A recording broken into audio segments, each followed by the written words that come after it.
ಶ್ರೀಮಠದ ಮಡಿತೇರನ್ನು ಅಧಿಕೃತವಾಗಿ ಪೂಜೆ ಸಲ್ಲಿಸಿ ಅದನ್ನು ಕಟ್ಟುವಂಥ ಪ್ರಕ್ರಿಯೆಗೆ ಚಾಲನೆ ನೀಡುವಂಥ ಕಾರ್ಯಕ್ರಮ. ಶ್ರೀಮಠದ ಸತ್ಸಂಪ್ರದಾಯದಂತೆ ಪ್ರತಿ ವರ್ಷದಂತೆ ಈ ವರ್ಷವೂ ಕೂಡ ಶ್ರೀ ಓಂಕಾರೇಶ್ವರ ಸ್ವಾಮಿಯ ಜಾತ್ರಾ ಮಹೋತ್ಸವ ಎಲ್ಲ ಧಾರ್ಮಿಕ ವಿಧಿವಿಧಾನಗಳಂತೆ ಬರುವ 2026 ಜನವರಿ 3ರಿಂದ 15ರವರೆಗೆ ನಡೆಯುವಂಥದ್ದು ನಿಮ್ಮೆಲ್ರಿಗೂ ತಿಳಿದಿರುವಂಥ ವಿಚಾರವೇ. 9ನೇ ತಾರೀಕು ಜನವರಿ ಶ್ರೀ ಓಂಕಾರೇಶ್ವರ ಸ್ವಾಮಿಯ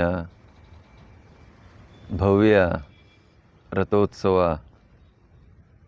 ಜರುಗಲಿದ್ದು,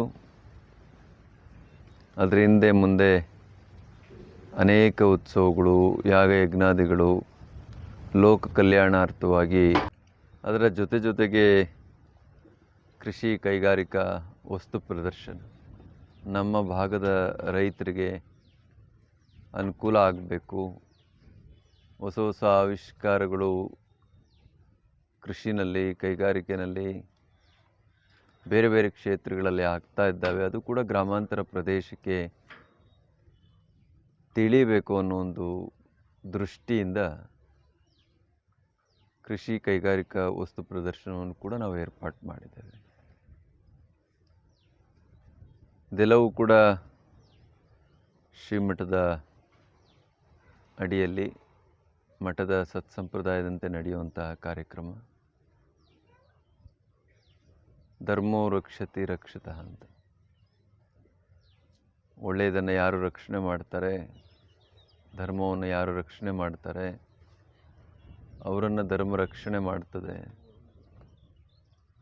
ಅದರಿಂದ ನಾವು ಯಾವಾಗಲೂ ಕೂಡ ಒಳಿತನ್ನು ಬಯಸುವುದನ್ನು, ಒಳಿತನ್ನು ಮಾಡುವುದನ್ನು ಅಭ್ಯಾಸ ಮಾಡಿಕೊಂಡ್ರೆ ನಮಗೆ ಜರುಗುವಂಥದ್ದು ಕೂಡ ಒಳಿತೇ ಆಗ್ತದೆ.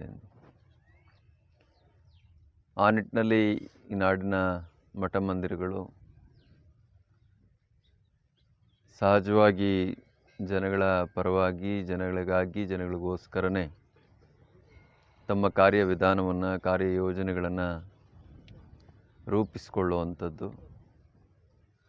ಆ ನಿಮಿತ್ತ ನಮ್ಮ ಸಂಸ್ಕೃತಿಯನ್ನು, ಈ ನೆಲದ ಸಂಸ್ಕೃತಿಯನ್ನು ಎತ್ತಿಡಿಯುವಂಥ ಒಂದು ದ್ಯೋತಕವಾಗಿ ಜಾತ್ರಾ ಮಹೋತ್ಸವಗಳನ್ನು ಆಚರಣೆ ಮಾಡುವಂಥದ್ದು. ಅಲ್ಲಿ ನಮ್ಮನ್ನು ನಾವು ಮರೆತು ಭಗವಂತನ ಎದುರಿಗೆ ಇಡೀ ಜಗತ್ತನ್ನೇ ಮರೆತು ಮಕ್ಕಳಾಗುವಂಥ, ಮುಗ್ಧರಾಗುವಂಥ ಒಂದು ಸದಾವಕಾಶ. ಹಾಗಾಗಿ ಜಾತ್ರಾ ಮಹೋತ್ಸವವನ್ನು ನಾವೆಲ್ಲರೂ ಕೂಡ ಸದುಪಯೋಗಪಡಿಸಿಕೊಳ್ಳೋಣ. ಭಗವಂತನ ಉತ್ಸವ, ತೇರು ಯಾವ ರೀತಿ ಸರಾಗವಾಗಿ ಹರಿತದೆ, ಆ ರೀತಿ ನಮ್ಮ ಜೀವನ ಕೂಡ ಅನುಕ್ಷಣ ಸರಾಗವಾಗಬೇಕು. ಹಾಗೆ ಅಂತೇಳಿದ್ರೆ ನಾವೆಲ್ಲರೂ ಕೂಡ ಯಾವುದೇ ಅಪೇಕ್ಷೆ ಇಲ್ಲದೆ ಭಗವಂತನಿಗೆ ಶರಣಾಗಬೇಕು. ಶರಣಾಗುವಿಕೆ ನಮಗೆ ಬಹಳ ದೊಡ್ಡ ಶಕ್ತಿಯನ್ನು ಮತ್ತು ಬಹಳ ದೊಡ್ಡ ಮಾರ್ಗದರ್ಶನವನ್ನು ನೀಡುತ್ತದೆ. ಹಾಗಾಗಿ ಆ ನಿಮಿತ್ತ ನಾವಿವತ್ತು ನಮ್ಮ ಜಾತ್ರಾ ಮಹೋತ್ಸವದ ಮೊದಲನೇ ಕಾರ್ಯವಾಗಿ ಮಡಿತೇರನ್ನು ಹೊರಗೆ ಹಾಕಿ ಅದನ್ನು ಕಟ್ಟುವಂಥ ಪ್ರಕ್ರಿಯೆಗೆ ಚಾಲನೆಯನ್ನು ಕೊಡ್ತಾ ಇದ್ದೀವಿ.